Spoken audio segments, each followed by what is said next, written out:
Hello guys, BPSC online academy में आप लोग का बहुत बहुत स्वागत है। इस सीरीज हम लेकर आए हैं। ये सीरीज है इंडियन पॉलिटी का। इसमें वो सारे क्वेश्चन आप लोगों को करवाया जाएगा जो किसी न किसी एग्जाम में पूछा गया हो, चाहे वो बिहार का एग्ज़ाम हो, उत्तर प्रदेश का एग्ज़ाम हो, चाहे एमपी का हो, राजस्थान का हो या झारखंड का हो। इस सारे क्वेश्चन जो है किसी न किसी एग्ज़ाम में ये सब स्टेट में पूछा गया है, तो वो सब सारे क्वेश्चन का इसमें संग्रह है। तो इसमें अगर बात करें तो हम लोग जो करने वाले हैं 1 लाख के आसपास क्वेश्चन इसमें सॉल्व करने वाले हैं, जो कि वन लाइनर के फॉर्म में होगा। तो जो भी लोग गवर्नमेंट एग्ज़ाम की तैयारी कर रहे हैं उसके लिए बहुत ही फ़ायदेमंद होने वाला है ये सेशन। तो आइए हम लोग स्टार्ट करते हैं आज का सेशन। तो आज का सेशन का पहला जो चैप्टर है वो है भारतीय संविधान की ऐतिहासिक पृष्ठभूमि। देखिए, एक बहुत बड़ा इतिहास रहा है भारतीय संविधान बनने में, तो हम लोग उतने अंदर तो नहीं जाएंगे, लेकिन हाँ, जो एग्जाम में पूछा जाता है उसमें ज़रूर जाएंगे। जैसे अगर शासन या विधि की कल्पना हम लोग करते हैं तो ये प्राचीन टाइम से चलते आ रहा है भारत में। चाहे वो गणतंत्र शासन प्रणाली की बात करें या स्थानीय स्वशासन प्रणाली की बात करें, तो प्राचीन टाइम से विद्यमान था हमारे समाज में या हमारे भारत में। वैदिक काल में भी देखा गया है। ठीक है, इसमें भी लोकतांत्रिक संस्थाओं का उल्लेख मिलता है। चाहे ऋग्वेद की बात करें, अर्थवेद की बात करें, इसमें सभा समिति जैसी संस्थाओं का विवरण हमको मिलता है। वैशाली देख लीजिए, पहला गणराज्य, इसकी जानकारी हमको मिलती है। फिर उसके बाद चोल चोल डायनेस्टी जो था, चोला साम्राज्य, उसमें भी स्थानीय स्वशासन प्रणाली जो गठित किया गया था लोकतंत्र के आधार पर। तो यहाँ से हम लोग को एक बहुत बड़ा इतिहास रहा, तो उतने में हम लोग नहीं जानेंगे। चलिए तो देखते हैं। तो यहाँ पे देखिए, 31 दिसंबर 1600 ईस्वी को लंदन में कुछ व्यापारियों के द्वारा एक जो है कंपनी स्थापित किया गया, जिसका नाम था ईस्ट इंडिया कंपनी। तो ये ईस्ट इंडिया कंपनी ने जो उस टाइम में महारानी थी एलिजाबेथ से चार्टर, मतलब शाही चार्टर प्राप्त किए, ताकि वो भारत और दक्षिणी पूर्वी एशिया में व्यापार कर सके। इसका एकाधिकार जो है प्राप्त किया उन्होंने। तो वहाँ के महारानी विक्टोरिया से महारानी एलिजाबेथ से उन्होंने एक चार्टर लिया और जो है यहाँ पे व्यापार करने का वहाँ पे जो उनको पत्र मिला, तो वो क्या हुए कि भारत और दक्षिणी पूर्व एशिया में आके व्यापार करने लगे। फिर यहाँ पर कंपनी से सोच रहे थे कि हम पॉलिटिकल रूप से इस्टेब्लिश हो, तो वो ट्राई करते रहे। फिर 1757 में एक युद्ध होता है जिसको बेटल ऑफ प्लासी या प्लासी का युद्ध कहते हैं। इसमें कंपनी का क्या हो गया, विजय हो गया। ये अंग्रेज शासन की यहाँ से नींव पड़ती है। फिर इस कंपनी को रेगुलेट करने के लिए ब्रिटेन से वहाँ पे क्या हुआ कि एक्ट आने लगा, जिसमें पहला एक्ट था रेगुलेटिंग एक्ट, जो कि 1773 ईस्वी में आया था, जो कि वहाँ से भारत के कंपनियों को क्या करते थे, नियंत्रण किया जाता था। तो चलिए इसमें देख लेते हैं कि उस टाइम में भारत के संविधान के विकास में कौन कौन से एक्ट आया। जो अभी जो आप देख रहे हैं भारतीय संविधान का रूप, कहीं ना कहीं वहीं से प्रेरित होकर धीरे धीरे आके इतना डेवलप हुआ है। संविधान के मतलब संवैधानिक विकास हुआ कैसे। तो देखिए, सबसे पहले आता है कंपनी को रेगुलेट करने के लिए एक एक्ट जिसका नाम है रेगुलेटिंग एक्ट। ये भी एग्जाम में पूछा जाता है, रेगुलेटिंग एक्ट कब आया था, तो ये आया था 1773 में। फिर आता है पिट्स इंडिया एक्ट 1784 में, उसके लगभग 10 साल के बाद। फिर एक अधिनियम आता है 1786 में। फिर उसके बाद चार्टर एक्ट आता है 1793 ईस्वी में। फिर उसके बाद यहाँ से क्या होता है कि 20-20 साल पे आने लगता है। ठीक है, तो यहाँ पे देखिए चार्टर एक्ट क्या हुआ 1813 में, फिर चार्टर एक्ट 1833 में, फिर चार्टर एक्ट 1853 में, फिर भारत शासन अधिनियम 1858 में। मतलब जब पहला लड़ाई हुआ था 1857 की क्रांति, उसके बाद 1858 में आता है। और यहाँ पे जो गवर्नर जनरल हमारे इंडिया का हुआ करता था, उसका नाम चेंज करके वायसराय रख दिया गया था। फिर उसके बाद अगर हम लोग बात करें तो भारत परिषद अधिनियम में आया था 1861 में। भारतीय परिषद अधिनियम फिर 1892 में आया था। फिर भारत परिषद अधिनियम 1909 में आया था। यहाँ पर क्या किए कि अंग्रेज ने यहाँ पे उनको शासन करने में दिक्कत हो रही थी, तो उन्होंने सांप्रदायिक के आधार पर क्या किए, बांट दिए। मुस्लिम लोग को अलग से सीट दे दिया गया था इलेक्शन में। फिर ये धीरे धीरे बढ़ते गया। तो फिर यहाँ पे भारत शासन अधिनियम 1919 में आता है। फिर यहाँ पे भारतीय स्वतंत्रता अधिनियम आता है 1947 में, तब जाके हमारा देश आज़ाद होता है। ठीक है, सॉरी, उससे पहले 1935 में भारत शासन अधिनियम आया था। और अगर बात करेंगे तो 65 से 70% जो बातें हैं यही भारत शासन अधिनियम से हमारे संविधान में लिया गया है। अब यहाँ से हम लोग देखेंगे जो भी ऑनलाइनर क्वेश्चन है वो चीज़। तो चलिए यहाँ पे रेगुलेटिंग एक्ट से संबंधित कुछ बातें हैं जो यहाँ पे हम लोग देखते हैं। चलिए, पहला है इसमें भारत में एक सुनिश्चित शासन प्रणाली को आरंभ करने वाला अधिनियम था। तो वो कौन सा अधिनियम था, तो वो था रेगुलेटिंग एक्ट, जो कि 1773 में आया था। रेगुलेटिंग एक्ट किस वर्ष लागू हुआ था, तो ये लागू हो गया था 1774 से। बंगाल प्रेसिडेंसी के शासन हेतु एक गवर्नर जनरल की नियुक्ति किस अधिनियम के तहत की गई, तो रेगुलेटिंग एक्ट 1773 के अधीन ये किया गया था। 1773 में रेगुलेटिंग एक्ट के अंतर्गत किन अन्य प्रेसिडेंसी को बंगाल प्रेसिडेंसी के अधीन कर दिया गया था? तो ये कर दिया था मद्रास का, और बम्बई प्रेसिडेंसी को जो है बंगाल प्रेसिडेंसी के अंतर्गत कर दिया गया था। मतलब इसके प्रति वो मतलब इनको जो रिपोर्ट करते थे बंगाल प्रेसिडेंसी में। चलिए नेक्स्ट है, किस अधिनियम के द्वारा बंगाल के गवर्नर को बंगाल का गवर्नर जनरल बना दिया था? तो रेगुलेटिंग एक्ट के तहत जो 1773 में आया था, इसमें बंगाल का गवर्नर जनरल बना दिया गया था, जो पहले हुआ करता था बंगाल के गवर्नर। फिर उसके बाद है रेगुलेटिंग एक्ट 1773 द्वारा गठित गवर्नर जनरल की परिषद की संख्या कितनी थी? तो 4 हुआ करता था। बंगाल का प्रथम गवर्नर जनरल किसे बनाया गया था? वारेन हेस्टिंग को। ठीक है, और ये गवर्नर थे बंगाल के, लास्ट गवर्नर बंगाल के थे, और प्रथम गवर्नर जनरल भी थे बंगाल का। नेक्स्ट है, वह अधिनियम जिसके अंतर्गत भारत में सर्वप्रथम सर्वोच्च न्यायालय की स्थापना किया गया, वो कौन सा? रेगुलेटिंग एक्ट 1773 के तहत ही कलकत्ता में एक सर्वोच्च न्यायालय बनाया गया था। फिर नेक्स्ट है, रेगुलेटिंग एक्ट 1773 के द्वारा सर्वप्रथम कहाँ पर सर्वोच्च न्यायालय की स्थापना किया गया था? तो ये किया गया था कोलकाता में। नेक्स्ट है, रेगुलेटिंग एक्ट 1773 द्वारा स्थापित सर्वोच्च न्यायालय में न्यायाधीशों की संख्या कितनी थी? तो न्यायाधीश 4 हुआ करते थे, एक मुख्य न्यायाधीश और 3 अन्य न्यायाधीश हुआ करते थे इसमें। उसके बाद है, रेगुलेटिंग एक्ट 1773 द्वारा स्थापित सर्वोच्च न्यायालय की अधिकारिता क्षेत्र में शामिल विषय था। कौन कौन सा विषय था? तो सिविल था, आपराधिक था, और नौसेना मामला इसमें था।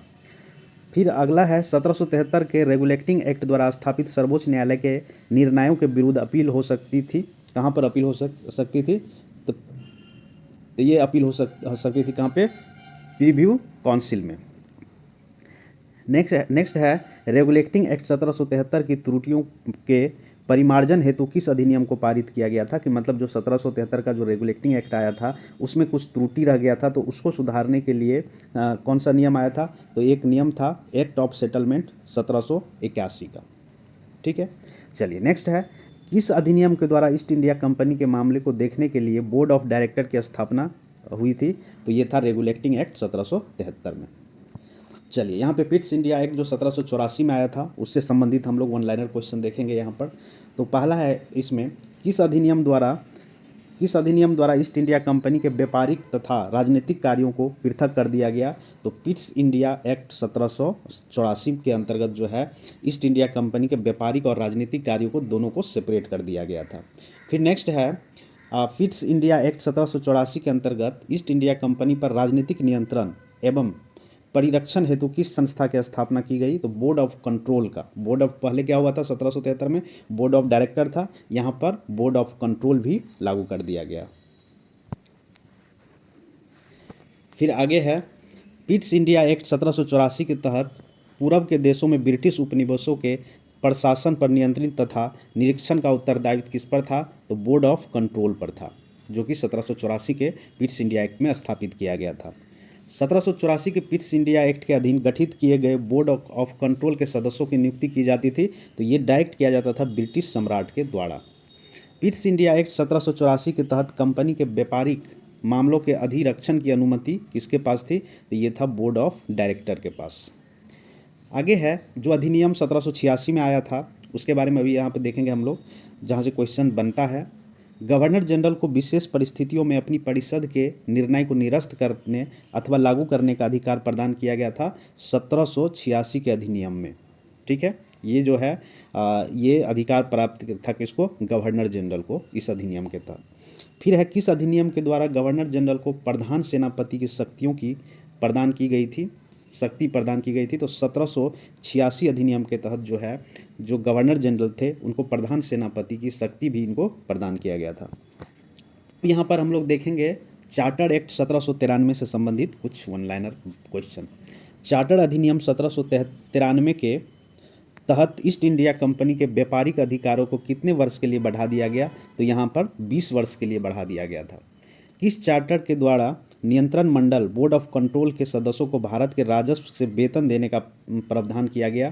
तो ये था 1793 का चार्टर एक्ट। जो भी बोर्ड ऑफ कंट्रोल में जो भी नियंत्रक मंडल होंगे, जो मेंबर होंगे, उसको जो सैलरी दिया जाएगा वो भारत के राजस्व से दिया जाएगा। किस चार्टर के द्वारा यह स्पष्ट किया गया कि गवर्नर जनरल बंगाल में अपनी अनुपस्थिति के समय परिषद के असैनिक सदस्य को अपने परिषद का उप प्रधान नियुक्त कर सकता है। तो ये किस अधिनियम के तहत हुआ था? तो चार्टर अधिनियम 1793 के अधीन हुआ था। उसके बाद है किस अधिनियम के द्वारा बिना लाइसेंस के शराब की बिक्री पर रोक लगा दी थी? तो ये 1793 चार्टर अधिनियम के तहत जो है बिना लाइसेंस के कोई शराब नहीं बेच सकता है, इस पर प्रतिबंध लगा दिया गया था। चलिए अब यहाँ पर हम लोग देखेंगे चार्टर एक्ट 1813 से संबंधित कुछ बातें। किस चार्टर द्वारा सभी अंग्रेज व्यापारियों को भारत से व्यापार की छूट प्रदान करने का उपबंध किया गया? तो ये था चार्टर एक्ट 1813 वाला। भारत में ईसाई धर्म के प्रचार की अनुमति प्रदान की गई? तो ये 1813 चार्टर एक्ट के द्वारा। यहाँ पर क्या होते थे उस टाइम में, ईसाई धर्म के जो भी पादरी हुआ करते थे वो ब्रिटेन से आते थे हमारे इंडिया में और यहाँ अपने धर्म का प्रचार प्रसार करते थे। तो इसमें इनको अनुमति मिला था चार्टर एक्ट 1813 के द्वारा। किस चार्टर के द्वारा भारत में शिक्षा पर ईस्ट इंडिया कंपनी को 1 लाख रुपया वार्षिक खर्च करने का प्रावधान किया गया था? तो ये था चार्टर एक्ट 1813 में। उसके बाद है किस अधिनियम के द्वारा ब्रिटिश संसद ने चाय और चीनी के साथ व्यापार को छोड़कर ईस्ट इंडिया कंपनी के भारत के साथ व्यापारिक एकाधिकार को समाप्त कर दिया था? तो ये 1813 के चार्टर एक्ट में ऐसा हुआ था। पर बात करेंगे चार्टर एक्ट 1833 वाले। ईस्ट इंडिया कंपनी के सभी वाणिज्यिक एकाधिकार कब समाप्त कर दिया गया? तो चार्टर एक्ट 1833 के द्वारा यह समाप्त कर दिया गया था। किस अधिनियम द्वारा बंगाल के गवर्नर जनरल को संपूर्ण भारत का गवर्नर जनरल बना दिया? तो इसमें बना दिया गया था 1833 के चार्टर एक्ट के द्वारा। जो भी बंगाल के गवर्नर जनरल हुआ करते थे उसको भारत का गवर्नर जनरल मतलब बना दिया। भारत के प्रथम गवर्नर जनरल कौन थे? तो ये थे लॉर्ड विलियम बेंटिक। वह चार्टर जिसने बम्बई तथा मद्रास की परिषदों को विधि निर्मात्री शक्ति समाप्त कर दिया था, तो वो था 1833 का चार्टर एक्ट, जिसमें बम्बई और मद्रास के जो भी थे परिषदों की जो विधि निर्माण की शक्ति था उनको समाप्त कर दिया गया था। उसके बाद है चार्टर एक्ट 1833 के किस धारा में यह उपबंध किया गया कि किसी भी भारतीय को मात्र धर्म, जन्म स्थान, वंश, वर्ण के आधार पर सरकारी सेवा के लिए अयोग्य नहीं माना जाएगा? तो ये था 1833 के चार्टर एक्ट के धारा 87 में। उसके बाद है किस चार्टर एक्ट के द्वारा यह सुनिश्चित किया गया कि भारतीय क्षेत्र का प्रशासन अब ब्रिटिश सम्राट के नाम से किया जाएगा? तो इसमें भी किया गया था चार्टर एक्ट 1833 के द्वारा। है किस चार्टर एक्ट के द्वारा भारत में दास प्रथा को गैर कानूनी घोषित कर दिया था? तो चार्टर एक्ट 1833 में जब उस टाइम में दास प्रथा था इंडिया में, उसको गैर कानूनी घोषित कर दिया था। गवर्नर जनरल की परिषद में एक विधि विशेषज्ञ मतलब चौथा सदस्य के रूप में जो प्रावधान किया गया था, ये कब किया गया था? तो ये किया गया था चार्टर एक्ट 1833 के द्वारा। पहला विधि विशेषज्ञ किसे नियुक्त किया गया था? मैकले को नियुक्त किया गया था। नेक्स्ट है अब चार्टर एक्ट 1853 का है, इसमें देखेंगे कुछ बातें हम लोग। पहली बार किस एक्ट के द्वारा गवर्नर जनरल के विधायी व प्रशासनिक कार्यों का विभाजन किया गया था? तो ये चार्टर एक्ट 1853 वाला में। किस एक्ट द्वारा विधि निर्माण के लिए भारतीय या केंद्रीय विधान परिषद की स्थापना की? तो केंद्रीय विधान परिषद का स्थापना हुआ था 1853 के चार्टर एक्ट के द्वारा। फिर है किस राजलेख में बंगाल के प्रशासनिक कार्य हेतु एक नए लेफ्टिनेंट गवर्नर की नियुक्ति का प्रावधान किया गया? तो ये भी किया गया था चार्टर एक्ट 1853 में। नेक्स्ट है 1853 के चार्टर एक्ट के द्वारा सिविल सेवाओं के लिए प्रतियोगी परीक्षा का शुभारंभ हुआ तथा इसे भारतीयों के लिए भी खोल दिया गया। इस संदर्भ में 1854 में एक समिति की स्थापना हुई थी। उस समिति का नाम क्या था? उस समिति का नाम था मैकले समिति। नेक्स्ट है भारतीय विधान परिषद में पहली बार क्षेत्रीय प्रतिनिधित्व का सिद्धांत आरंभ कब किया गया था? तो ये भी हुआ था 1853 के चार्टर एक्ट के अनुसार स्थापित किया गया था विधान परिषद। किस राजलेख द्वारा ब्रिटिश सरकार ने ईस्ट इंडिया कंपनी के निवेशकों से भारत में की जाने वाली नियुक्ति संबंधी शक्ति वापस ले ली? तो ये भी 1853 के चार्टर एक्ट से लिया गया था। जो नियुक्ति थी वो शक्ति वापस ले लिया है। किस अधिनियम द्वारा विधि सदस्य को गवर्नर जनरल की परिषद का पूर्ण सदस्य बना दिया गया?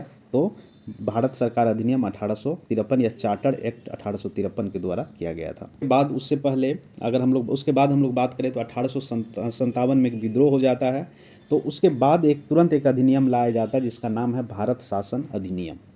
अब उससे संबंधित बातें देखिए। ब्रिटिश सांसद द्वारा act for the better government act for the better government of India किस वर्ष पारित किया गया था? तो 1858 में जो अधिनियम आया था उसको भारत शासन अधिनियम या फिर act for the better government of India के नाम से भी हम लोग जानते हैं, जो कि 1858 में आया था। किस अधिनियम द्वारा भारत का शासन कंपनी के हाथों से ले लिया गया और उसको ब्रिटिश राज के अधीन कर दिया गया था? तो ये हुआ था भारत शासन अधिनियम 1858 में, जो है कंपनी से अधिकार लेके वो डायरेक्ट क्राउन के पास चला गया था। भारत सरकार अधिनियम 1858 के तहत अब गवर्नर जनरल को क्या कहा जाने लगा? तो अब कहा जाने लगा वायसराय। ठीक है। भारत के प्रथम वायसराय कौन थे? लॉर्ड कैनिंग थे। 1858 के अधिनियम के द्वारा बोर्ड ऑफ डायरेक्टर तथा बोर्ड ऑफ कंट्रोल को समाप्त करके इसके समस्त अधिकारों को किसे दे दिया गया? तो ये भारत के राज सचिव को दे दिया गया। अब यहाँ पे जो भी है जो भी कोर्ट ऑफ डायरेक्टर या फिर बोर्ड ऑफ कंट्रोल हुआ करते थे वो सारे चीज़ क्या कर दिया गया? समाप्त कर दिया गया। किस अधिनियम द्वारा निदेशक मंडल और नियंत्रक मंडल को समाप्त कर दिया गया? तो ये 1858 के भारत शासन अधिनियम के तहत हटा दिया गया। 1858 के अधिनियम के तहत भारत सचिव की सहायता के लिए उपबंध किया गया 15 सदस्यीय भारत परिषद का उपबंध किया गया, जो कि जो भारत का सचिव होगा उसको ये लोग सहायता करेंगे। नेक्स्ट है, किस अधिनियम के द्वारा भारत के गवर्नर जनरल को भारत का सचिव की आज्ञा के अनुसार कार्य करने के लिए बाध्य कर दिया गया? तो ये था 1858 के अधिनियम के द्वारा। भारत राज सचिव व ब्रिटिश संसद के प्रति उत्तरदायी होने का क्या कारण था?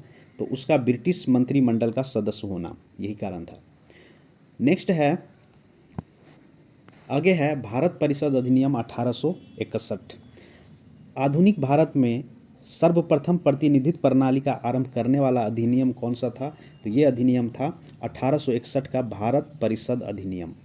किस अधिनियम के द्वारा सर्वप्रथम भारतीयों को कानून बनाने की प्रक्रिया में सम्मिलित किया गया? तो ये था अधिनियम कौन सा? 1861 का भारत परिषद अधिनियम था, जिसमें भारतीयों को भी कानून बनाने की प्रक्रिया में सम्मिलित किया गया था। भारत परिषद अधिनियम 1861 के द्वारा आपातकाल में अध्यादेश जारी करने का शक्ति किसे दे दिया गया?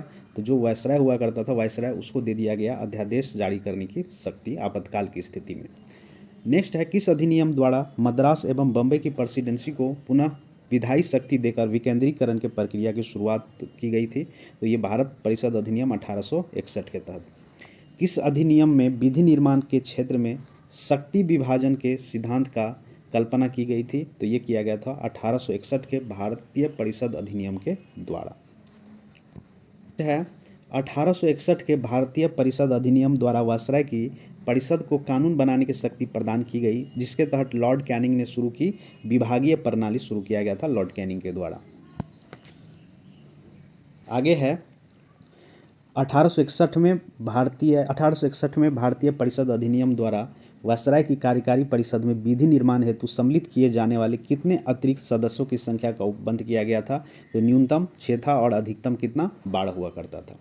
भारतीय परिषद अधिनियम 1861 द्वारा वायसराय की कार्यकारी परिषद में सम्मिलित किए जाने वाले अतिरिक्त सदस्यों का कार्यकाल क्या हुआ करता था? तो 2 वर्ष का कार्यकाल इन लोगों का हुआ करता था।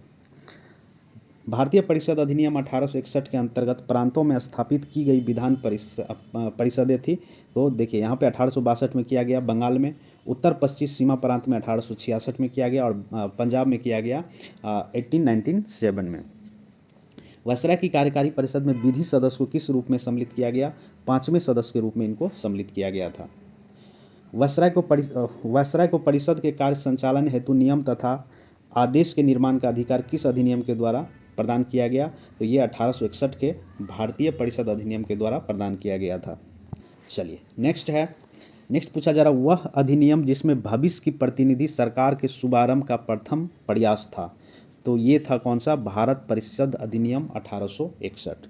वायसराय को अपनी परिषद के सदस्य में कार्य विभाजन, पोर्टफोलियो या विभाग का बंटवारा का अधिकार दिया गया। भारतीय परिषद अधिनियम 1861 के द्वारा दिया गया कि इसमें पोर्टफोलियो या विभाग का बंटवारा किया जाए।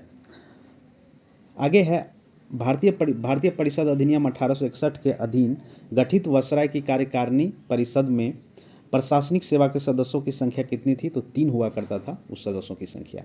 किस अधिनियम ने मद्रास तथा बम्बई प्रांतों की विधान सभाओं को विधि निर्माण हेतु सशक्त किया? तो इसमें किया गया था 1861 भारतीय परिषद अधिनियम के द्वारा ही। चलिए नेक्स्ट है, अब हम लोग यहाँ पर देखेंगे भारत परिषद अधिनियम 1892। इसमें क्या बातें हुई थी? तो केंद्रीय विधान परिषद सहित वायसराय को अतिरिक्त सदस्यों के मनोनयन का अधिकार किस अधिनियम के द्वारा दिया गया था? तो ये था भारत परिषद अधिनियम 1892 के तहत दिया गया था। केंद्रीय विधान परिषद में मनोनीत किए जाने वाले अतिरिक्त सदस्यों की संख्या कितनी निर्धारित की गई थी? तो न्यूनतम 10 और अधिकतम कितना? 16। जो पहले किया कितना था? न्यूनतम 6 था और अधिकतम कितना था? 10 था। बम्बई तथा मद्रास की परिषदों में गवर्नर द्वारा नियुक्त किए जाने वाले अतिरिक्त सदस्यों की संख्या निर्धारित की गई थी। तो इसमें किया गया था न्यूनतम 8 और अधिकतम 20 किया गया था। उसके बाद है बंगाल प्रांत की परिषद में गवर्नर द्वारा नियुक्त किए जाने वाले अतिरिक्त सदस्यों की संख्या कितनी निश्चित की गई थी? तो अधिकतम 20 सदस्यों मतलब क्या? अधिकतम 20 सदस्य थी। ठीक है। उसके बाद है केंद्रीय विधान परिषद में अतिरिक्त सदस्यों का निर्धारित कार्यकाल कितना था उसका? तो उसका कार्यकाल हुआ करता था उसका कार्यकाल कितना? 2 साल का हुआ करता था। नेक्स्ट है केंद्रीय विधान परिषद में अतिरिक्त सदस्यों के निर्वाचन हेतु कौन सी रीति अपनाई गई थी? तो इनडायरेक्ट निर्वाचन रीति, मतलब परोक्ष निर्वाचन रीति जो है अपनाई गई थी। एक डायरेक्ट इलेक्शन होता है, वो इनडायरेक्ट होता है। तो इनडायरेक्ट इलेक्शन यहाँ पर निर्वाचन रीति अपनाया गया था। किस अधिनियम द्वारा केंद्रीय तथा प्रांतीय दोनों विधान परिषदों के सदस्य को बजट पर बहस करने एवं प्रश्न पूछने का अधिकार दिया गया था? तो इसी में दिया गया था 1892 के भारतीय परिषद अधिनियम के तहत जो है दोनों विधान परिषदों के सदस्य को बजट पर बहस करने या प्रश्न पूछने का अधिकार दिया गया था।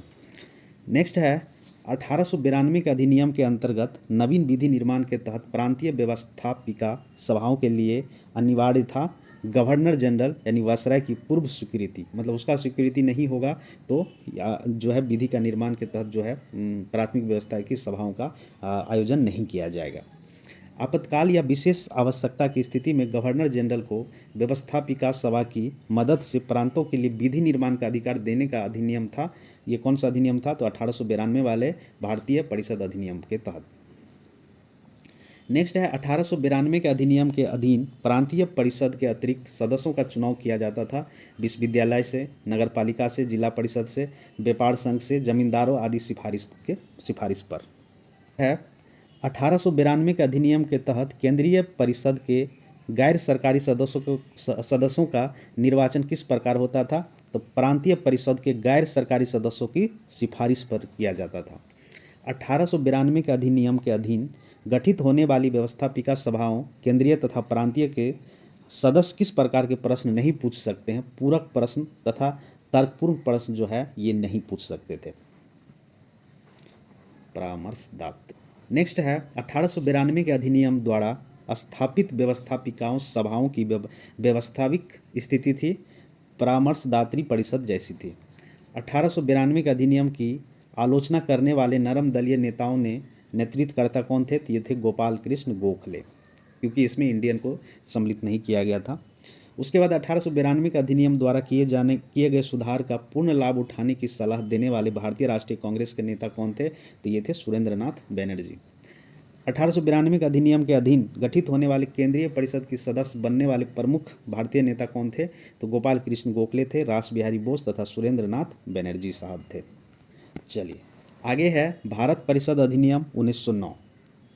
इसमें है इसकी मुख्य बातें हैं। 1909 में भारत परिषद अधिनियम को अन्य किस नाम से जाना जाता है? तो इसको जाना जाता है मॉर्ले मिंटो रिफॉर्म सुधार के नाम से भी हम लोग जानते हैं भारत परिषद अधिनियम 1909 को। भारतीय परिषद अधिनियम 1909 किस वर्ष लागू हुआ था? तो जनवरी 1910 से ये लागू किया गया था। 1909 के अधिनियम द्वारा वायसराय की केंद्रीय परिषद में अतिरिक्त सदस्यों की संख्या बढ़ाकर दी गई थी, 60 सदस्य कर दिया गया था। और 1909 के अधिनियम द्वारा वायसराय परिषद की कुल सदस्य की संख्या कितनी हो गई? तो 69 हो गया था। चलिए नेक्स्ट है यहाँ पर किस अधिनियम द्वारा मुसलमानों के लिए पृथक सामुदायिक प्रतिनिधि प्रणाली लागू की गई थी? तो ये इसी में किया गया था मॉर्ले मिंटो रिफॉर्म में, यानी भारतीय परिषद अधिनियम 1909 के द्वारा किया गया था, जिसमें मुसलमानों का पृथक समुदाय प्रतिनिधि प्रणाली लागू कर दिया गया था। सांप्रदायिक प्रतिनिधित्व की व्यवस्था द्वारा भविष्य में देश विभाजन की आधारशिला तैयार करने वाला अधिनियम था ये, जिसको कहा जाता है भारत परिषद अधिनियम 1909। मॉर्ले मिंटो ने मुसलमानों को निर्वाचन संबंधित कौन सी सुविधाएं प्रदान की थी? तो पृथक निर्वाचन, जिसमें मुसलमान के लिए मुसलमान कैंडिडेट ही होगा। तो यहाँ से कहीं न कहीं एक विभाजन का नींव डली है। सांप्रदायिक प्रतिनिधि का जन्मदाता किसे कहा जाता है? तो ये कहा जाता है लॉर्ड मिंटो को कहा जाता है। भारत सचिव लॉर्ड मॉर्ले ने निर्वाचन हेतु किस निर्वाचन मंडल की सिफारिश की थी? तो मिश्रित निर्वाचन मंडल की सिफारिश की गई थी इस लॉर्ड मॉर्ले के द्वारा। वह अधिनियम जिसके द्वारा विधि निर्माती परिषद का नाम सर्वप्रथम व्यवस्थापिका सभा रखा गया था, ये था कौन? भारतीय परिषद अधिनियम 1909 को।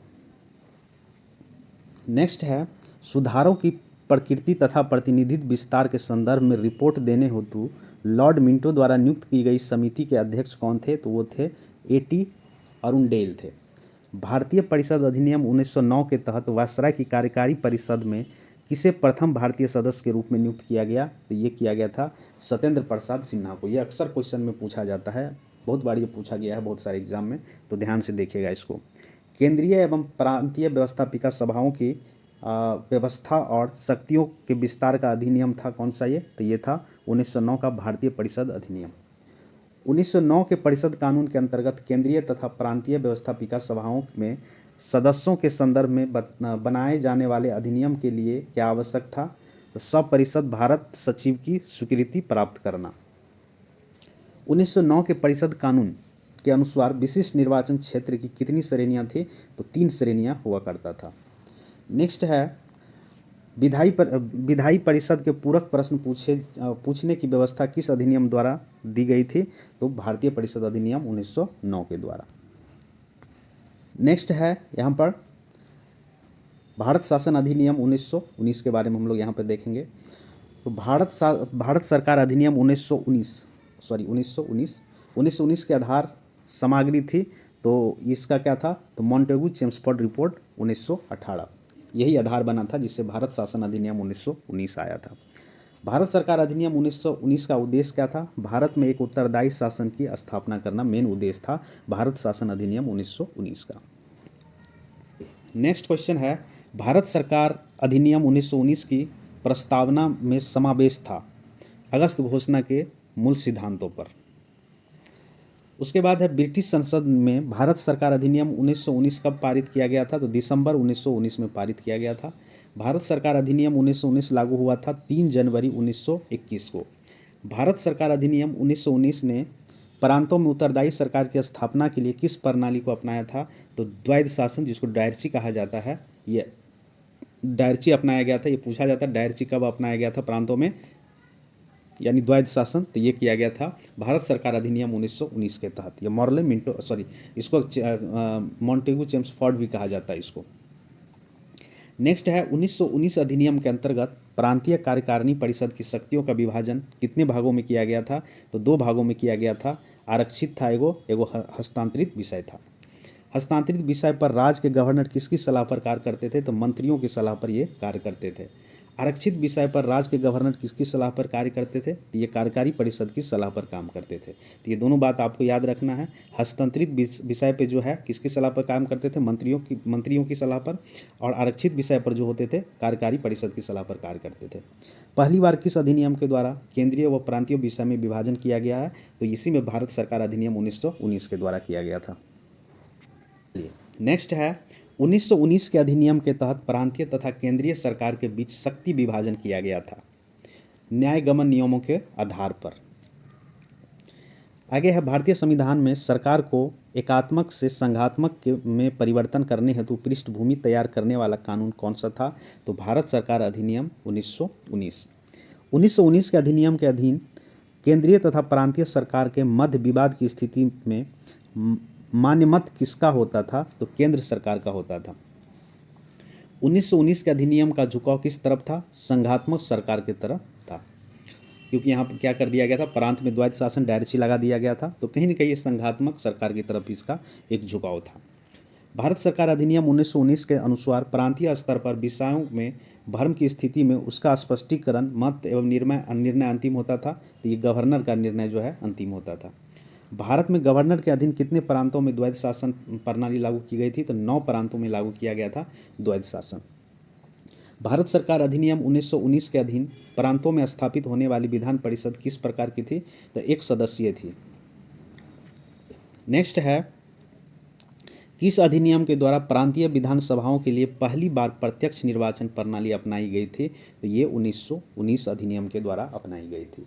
1919 के अधिनियम के अंतर्गत प्रांतों में पृथक निर्वाचन क्षेत्र की व्यवस्था किन वर्गों के लिए की गई थी? तो देखिए 1909 में तो सिर्फ मुसलमानों को दिया गया था। इसमें सिख को, भारतीय सिख को, यूरोपियन व एंग्लो इंडियन के लिए अलग अलग कर दिया गया था। है 1919 के अधिनियम के द्वारा प्रांतीय विधान परिषद में दलित वर्ग, श्रमिक आदि को प्रतिनिधित्व देने के लिए व्यवस्था की गई थी मनोनय के द्वारा। भारत सरकार अधिनियम 1919 में प्रांतीय विधानसभा के निर्वाचन हेतु मतदान की शर्तें किस प्रकार निर्धारित की गई थी? तो अलग अलग प्रांतों के लिए अलग अलग था ये। प्रांतीय विधानमंडल में प्रांतीय विषय पर विधि बनाने का अधिकार किस अधिनियम के द्वारा दिया गया? तो ये दिया गया था भारत सरकार अधिनियम 1919 के द्वारा। किस अधिनियम द्वारा प्रतिवर्ष विधानमंडल के समक्ष बजट प्रस्तुत किया जाना अनिवार्य कर दिया गया था? तो 1919 के अधिनियम के द्वारा ये किया गया था। भारत सरकार अधिनियम 1919 द्वारा प्रांतीय विधानसभाओं का कार्यकाल निर्धारित किया गया था 3 वर्ष का। चलिए आगे है, भारत सरकार अधिनियम 1919 द्वारा प्रांतीय विधानसभा का कार्यकाल निर्धारित किया गया था कितना? 3 वर्ष का कार्यकाल हुआ करता था। 1919 के अधिनियम के अंतर्गत प्रांतीय विधानसभा का सत्र बुलाने तथा स्थगित करने अथवा भंग करने की शक्ति किसमें निहित थी? तो ये था गवर्नर में। किस प्रांत में द्वैध शासन प्रणाली ने संतोषजनक ढंग से कार्य किया था? तो ये है पंजाब। मंत्री गवर्नर के प्रसाद पर्यंत की पद पर रह सकेगा, यह व्यवस्था किस अधिनियम द्वारा दिया गया था? तो ये दिया गया था भारत सरकार अधिनियम 1919 के द्वारा। भारत सरकार अधिनियम 1919 के अंतर्गत गवर्नर द्वारा अध्यादेश जारी किए जाने हेतु वांछित शर्त क्या थी? तो वायसराय की अनुमति की जरूरत होती थी, तभी जो है अध्यादेश जारी कर सकता है।